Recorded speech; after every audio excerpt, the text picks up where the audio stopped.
"What's your best, I paid for this so I'm keeping it" moment. The divorce papers arrived on a Tuesday. I was sitting in my home office, surrounded by my signed jersey collection, 23 years of careful collecting, every piece authenticated and displayed in custom frames. My wife had always hated them. "Sports memorabilia is just grown men playing with toys," she'd say whenever friends admired my collection. The papers cited irreconcilable differences, but I knew the real reason. She'd been having an affair with her yoga instructor for 8 months. I'd hired a private investigator after finding suspicious charges on our credit card, hotel rooms during her supposed girls' weekends. 3 days later, her lawyer called. "My client is entitled to half of all marital assets," he said, "including your sports collection." I laughed. Actually laughed. "Those jerseys are mine. I bought every single one before we got married. Doesn't matter. They've appreciated in value during the marriage. She's entitled to half their current worth, approximately $340,000. My blood ran cold. That collection represented my entire adult life. The 1986 Flutie jersey I'd saved 3 months for in college. The Brady Super Bowl jersey I'd bought the day after we won. The Bird jersey my dad gave me before he died. "She can have the house, the cars, even my retirement account," I told him. "But she's not touching my jerseys. Then you'll lose everything in court," he replied. That night, I sat in my office staring at my collection. Each jersey told a story, not just of the players, but of my life. The Orr jersey from when I got my first promotion. The Bird jersey from Dad's final Christmas. The Patriots collection I'd built during our championship runs. I called my buddy Trevor, who owned a sports memorabilia shop. "I need a favor," I said. "A big one." The next morning, I started my plan. First, I carefully removed every jersey from its frame and photographed them from every angle. Then I drove to Trevor's shop with a box containing something that would change everything. "You sure about this?" Trevor asked, examining my jerseys. "Positive. She wants to play games? I'll show her how games are really played." I spent the next week executing my strategy. By the time her lawyer filed the motion to seize my collection, everything was already in motion. The court hearing was scheduled for the following Monday. My wife sat across from me, smug confidence radiating from her designer suit. She'd already picked out which jerseys she wanted to sell first. "Your Honor," her lawyer began, "my client is entitled to half the value of the defendant's sports memorabilia collection, valued at $340,000. The judge looked at me. "How do you respond?" I stood up, reached into my briefcase, and pulled out a folder thick with documentation. "Your Honor, I'd like to present evidence that completely changes the nature of this case." Her lawyer's face dropped. "What evidence?" the judge asked. I opened the folder and spread dozens of receipts across the table. "These are purchase receipts for 37 high-quality replica jerseys, purchased over the past 10 days from various online retailers. Total cost, $2,147. The courtroom went silent. "I don't understand," the judge said. I smiled for the first time in months. "Your Honor, my wife is absolutely correct that she's entitled to half of our marital assets. The problem is she's been living in our house for 8 years, looking at my jersey collection every single day, and she never bothered to actually examine what she was looking at." I pulled out a magnifying glass and handed it to the judge, along with one of the jerseys from evidence. "If you look closely at the signature on this Tom Brady jersey, you'll notice something interesting." The judge examined it carefully, then looked up at me with curiosity. "The signature appears to be printed, not handwritten." "Exactly. Because it is printed. This is a replica jersey with a printed facsimile signature. Every single jersey in that collection is a replica worth maybe $20 each." My wife shot to her feet. "That's impossible. I've seen those jerseys for years. They're in expensive frames with certificates." "You've seen replica jerseys in expensive frames with replica certificates," I corrected. "The frames cost more than the jerseys." Her lawyer was frantically shuffling through papers. "Your Honor, our appraiser valued this collection at over $300,000. "Based on what information?" I asked. "Did your appraiser physically examine the jerseys? Or did they just take my wife's word that they were authentic?" The silence stretched. We provided photos and descriptions," the lawyer admitted. I handed the judge another folder. "These are the authentication documents for my real jersey collection. As you can see, every authentic piece was purchased before my marriage and has been stored in a climate-controlled facility for the past 8 years. The judge flipped through the papers, his eyebrows rising with each page. "Mr. Richardson, are you telling this court that your wife lived with replica jerseys for 8 years and never knew the difference?" "That's exactly what I'm telling you, Your Honor. My real collection has been in storage since 2015. What she saw every day were replicas I hung up to.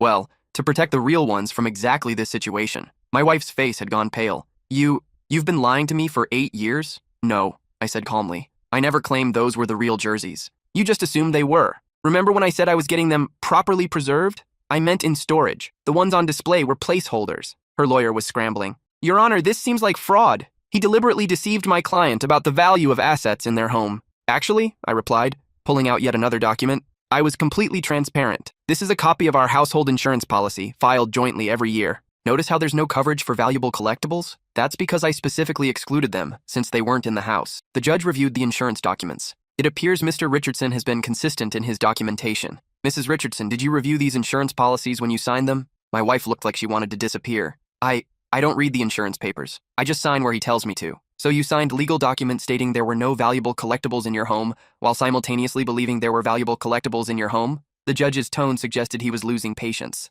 I pulled out my phone and showed the court a video. This is security footage from Secure Store facility, dated 3 days ago. As you can see, I'm accessing my storage unit and removing my authentic jersey collection. The video showed me carefully handling truly spectacular jerseys, the real deals, with obvious differences in quality, materials, and signatures. Your Honor, I continued, I'd like to present Exhibit F. I opened a large box and carefully removed the authentic Tom Brady Super Bowl jersey. The difference was immediately apparent. The authentic jersey practically glowed compared to the replica. The signature was bold, flowing, obviously handwritten. The materials were completely different, heavier, more luxurious. This is the real Brady jersey, purchased in 2001 for $2,200, now worth approximately $18,000. It's been in climate-controlled storage for 8 years. I placed the replica beside it. This is what my wife saw every day. Purchased on eBay last week for $23. The contrast was stunning. Even someone who knew nothing about sports memorabilia could see the difference. The judge examined both jerseys carefully. The difference is quite obvious when seen side by side. Mrs. Richardson, how do you explain not noticing this discrepancy?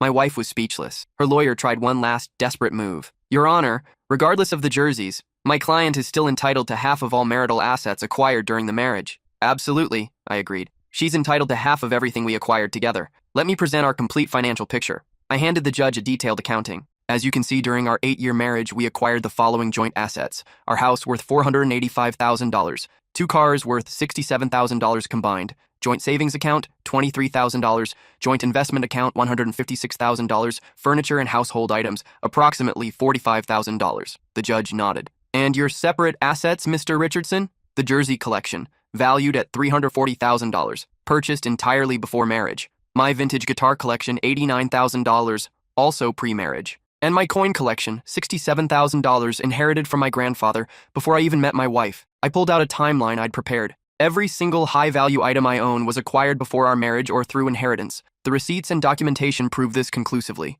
Her lawyer was desperately flipping through papers. What about appreciation in value? Even if he owned them before marriage, they've increased in worth during the marriage. The judge looked at me expectantly. Your Honor, I'd like to call my expert witness. Trevor walked into the courtroom carrying a thick folder. Trevor Martinez owns Sports Legends memorabilia and is a certified appraiser with the American Society of Appraisers. Trevor was sworn in, and I asked him to explain his findings. I've been tracking Mr. Richardson's collection for 15 years, Trevor testified. I have complete documentation of every purchase, sale, and trade. The current value of his authentic collection is actually lower than what he paid originally. The courtroom murmured. How is that possible? The judge asked. Sports memorabilia is volatile, Trevor explained. Some items appreciate, others depreciate. Mr. Richardson's collection has lost approximately $47,000 in value during his marriage. I smiled at my wife. So even if you were entitled to appreciation, which you're not since these are premarital assets, you'd actually owe me money. The judge had heard enough. Based on the evidence presented, I find that Mr. Richardson's memorabilia collection consists entirely of premarital assets. Mrs. Richardson is entitled to no portion of these items. But my wife wasn't finished. Fine, she snapped, but I want half the house, and I'm keeping my car, and I want alimony. About that, I said, pulling out another folder. What now? Her lawyer asked wearily. I have some additional evidence regarding my wife's employment status. I handed documents to the judge. For the past 2 years, my wife has been running an unlicensed massage therapy business out of our home. These are bank records showing deposits from clients, none of which were reported on our tax returns. My wife's eyes went wide. According to these records, she's made approximately $67,000 in unreported income. She's been evading taxes while claiming to be unemployed and dependent on me. The judge examined the bank statements. Mrs. Richardson, can you explain these deposits? Those are gifts from friends, she stammered. Gifts of exactly $80 every Tuesday and Thursday for 2 years? I asked. From the same 15 people? People who happen to be listed on your phone as clients? I pulled out printed text messages. These are messages from your phone, discussing appointment times, rates, and services. You've been running a business while claiming unemployment. Her lawyer looked like he wanted to crawl under the table. Your Honor, we weren't aware of any business income. Because she never told you, I said. Just like she never told the IRS. The judge was clearly annoyed. Mrs. Richardson, operating an unlicensed business and evading taxes are serious matters. Are you claiming these deposits are legitimate unreported business income? My wife realized she was trapped. Admitting the income meant admitting tax evasion. Denying it meant perjury. I want to speak to my lawyer privately. We'll take a 15-minute recess, the judge declared. During the break, I watched my wife and her lawyer have an intense, whispered conversation. She kept shaking her head, then nodding, then shaking her head again. When court resumed, her lawyer stood. Your Honor, my client would like to amend her financial disclosure. I bet she would, I muttered. Mrs. Richardson acknowledges that she has received income that was not previously disclosed. She estimates approximately $45,000 over 2 years. I have bank records showing $67,000, I corrected. The judge looked stern. Mrs. Richardson, perjury is a felony. How much unreported income did you receive? My wife was crying now. About $67,000, she whispered. And you were planning to claim unemployment and seek alimony while hiding this income? Yes. The judge made notes, clearly unimpressed. Let's discuss asset division. Mr. Richardson, what's your proposal? Your Honor, based on my wife's undisclosed income and tax evasion, I believe she's forfeited her right to alimony. I propose we divide only legitimate marital assets. I presented my final document. The house has $285,000 in equity. She can have $142,500. Her half. The cars, she keeps hers, I keep mine. Joint account split equally. But I keep all premarital assets, and there's no alimony due to her fraud. And the unreported income? The judge asked. She can keep it, but she'll need to pay taxes on it and probably penalties. Her lawyer was frantically calculating. Your Honor, the tax implications alone could cost my client $25,000 in penalties and interest. That's her problem, I said. She created this mess by lying for 2 years. The judge reviewed everything one final time. Here's my ruling. Mr. Richardson retains all premarital assets, including his memorabilia collection. Marital assets will be divided equally. Mrs. Richardson is entitled to no alimony due to her material misrepresentation of income. Both parties are responsible for their own attorney fees. As we left the courthouse, my wife caught up with me in the parking lot. You planned this whole thing, she accused. No, I replied. I prepared for this whole thing. There's a difference. You humiliated me in there. You humiliated yourself. I just documented it. She got in her car and drove away. I never saw her again. That evening, I drove to the storage facility and loaded my real jersey collection into my truck. When I got home, to my house, which I'd bought before we met, I carefully rehung each authentic piece. The bird jersey went back in its place of honor above my desk. The Brady collection filled the wall by the window. The Orr jersey, my first major purchase, went where it belonged. As I hung the last frame, my phone buzzed. A text from Trevor. Saw the news report about your divorce. You're becoming famous. Local man outsmarts ex-wife with replica jerseys. 3 collectors have already called asking if you want to sell anything. I looked around my office, at my real collection displayed properly for the first time in 8 years. I texted back, not selling. I paid for this, so I'm keeping it. 6 months later, I received a letter from the IRS. My ex-wife was being audited for unreported income. They'd found additional evidence of cash payments and were investigating potential fraud charges. I didn't feel sorry for her. A year later, Trevor called with an interesting offer. Remember that Brady Super Bowl jersey? A collector in California wants to buy it for $28,000. Your collection has apparently appreciated significantly since the divorce publicity. Not interested, I told him. Come on, man. $28,000 for something you paid $2,200 for? Trevor, let me explain something. Those jerseys aren't investments. They're not commodities. They're pieces of my life. I walked into my office and looked at the Brady jersey. This jersey represents the night I watched the Patriots win their first Super Bowl in my dad's basement, 2 months before he died. He was so excited he cried during the trophy ceremony. I touched the frame. The bird jersey was Dad's gift to me when I graduated college. He saved for months to buy it. Said every man needs something that connects him to his heroes. I get it, Trevor said softly. The Orr jersey was the first thing I ever bought with my own money from my first real job. I ate ramen for 3 months to afford it. I sat down and really looked at my collection. When I put these in storage to protect them from my wife, I lost part of myself. I forgot why I collected them in the first place. So you're keeping everything? Everything. She wanted to take them because they were valuable. But their value isn't in money, it's in memory. 2 years later, I remarried. Her name is Claire, and she's nothing like my ex-wife. She actually likes sports and understands why the collection matters. When we got engaged, she asked if I wanted to put the jerseys back in storage. Why would I do that? I asked. To protect them, she said, in case things don't work out. I kissed her forehead. Claire, if I can't trust you with my jerseys, I can't trust you with my heart. She smiled. Can I ask you something? How did you know to switch them to replicas before your divorce? I didn't switch them before the divorce, I explained. I switched them 8 years ago, right after we got married. She looked confused. My ex-wife made it clear from day one that she hated my collection. She'd make snide comments about grown men and their toys. She'd suggest selling pieces whenever money was tight. She'd roll her eyes when friends admired them. So you protected them immediately? I protected them, but not just from her. I protected them from myself. I showed Claire the storage facility receipt, dated 3 weeks after my wedding. I realized that living with someone who couldn't understand why these mattered to me was slowly killing my love for them. Every time she complained, I enjoyed them a little less.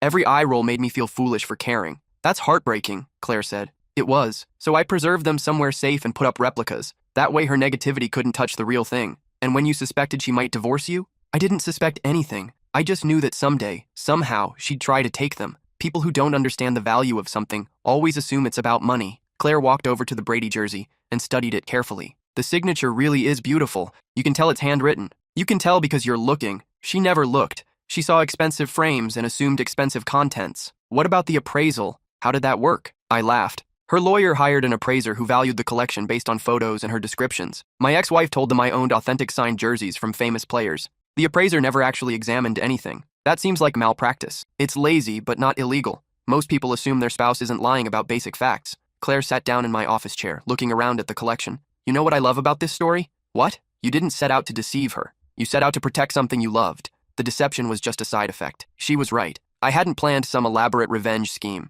I'd simply refused to let someone who didn't value my passions slowly destroy them. Can I tell you something? Claire asked. Of course, I would have done the same thing. 3 years into our marriage, Claire surprised me with something incredible. Close your eyes, she said, leading me into my office. When I opened them, there was a new frame on the wall. Inside was a signed Larry Bird jersey, not just any jersey, but one from his final game. How did you? Trevor helped me track it down. It's authenticated, documented, everything. I was speechless. But that's not the best part, she continued. She handed me the receipt. I bought it with money I saved by eating lunch at home for 8 months, just like you did with your first jersey. I looked at her. This woman who understood that the sacrifice was part of the value. Why? I asked. Because I wanted to add to your collection the right way, with intention, with sacrifice, with love. That night, as we hung the new jersey next to the others, Claire asked me something that made me think. Do you ever regret not just selling the whole collection during the divorce? You could have taken the money and started over. I considered her question seriously. You know what? No. Because selling them would have meant she won. Not the divorce. She was welcome to that. But she would have succeeded in making me believe they were just things. But they are things, Claire pointed out. No, they're connections. To my dad, to my memories, to who I was before I met her. She wanted to reduce them to dollar signs. I looked around the room at my collection, now expanded with Claire's thoughtful addition. When I see these jerseys, I don't see money. I see my father crying during that Super Bowl. I see myself as a broke college kid, choosing between food and that Flutie jersey. I see the pride in Dad's eyes when he gave me the Bird jersey. And now? Now I see you understanding why they matter. I see someone who gets that the value isn't in what they're worth, but in what they represent. Claire smiled. So your best I paid for this, so I'm keeping it moment wasn't about the money at all. Exactly. It was about refusing to let someone who never understood their value take them away from someone who did. 5 years later, my ex-wife contacted me through Facebook. She'd apparently seen an article about my collection in Sports Illustrated. Apparently, the divorce story had made me somewhat famous in collector circles. Her message was brief. I saw the article. Those jerseys are worth even more now. I still think I deserved half. I showed Claire the message. Are you going to respond? She asked. I thought about it for a moment, then typed back. You're absolutely right. They're worth more now, but not in dollars. They're worth more because they're hanging on the wall of someone who loves them, instead of sitting in storage waiting to be sold by someone who never understood them. I paused, then added, I paid for this life, so I'm keeping it. I never heard from her again. Today, my collection includes 43 pieces. Each one has a story. Each one represents a moment, a memory, a connection to something bigger than myself. People ask me all the time if I'd ever sell any of them. The answer is always the same. I paid for this, so I'm keeping it. But what they don't understand is that this isn't just the jerseys. It's the memories. It's the connection to my father. It's the principle that some things aren't commodities. It's the lesson that protecting what you love sometimes means being smarter than those who would take it away. And most importantly, it's the knowledge that when someone shows you who they are, you should believe them and plan accordingly. My ex-wife showed me she didn't value what I valued, so I made sure she couldn't destroy what mattered to me. Claire shows me every day that she understands what matters. That's why she gets to see the real collection. That's why she gets to add to it. That's why she gets to share in the stories each piece represents. Because when you find someone who values what you value, you don't hide the good stuff in storage. You hang it on the wall where you can both enjoy it. And you never, ever let anyone convince you that love can be measured in dollars. Because some things are priceless, not because of what they cost, but because of what they mean. And those things are worth protecting, no matter what it takes.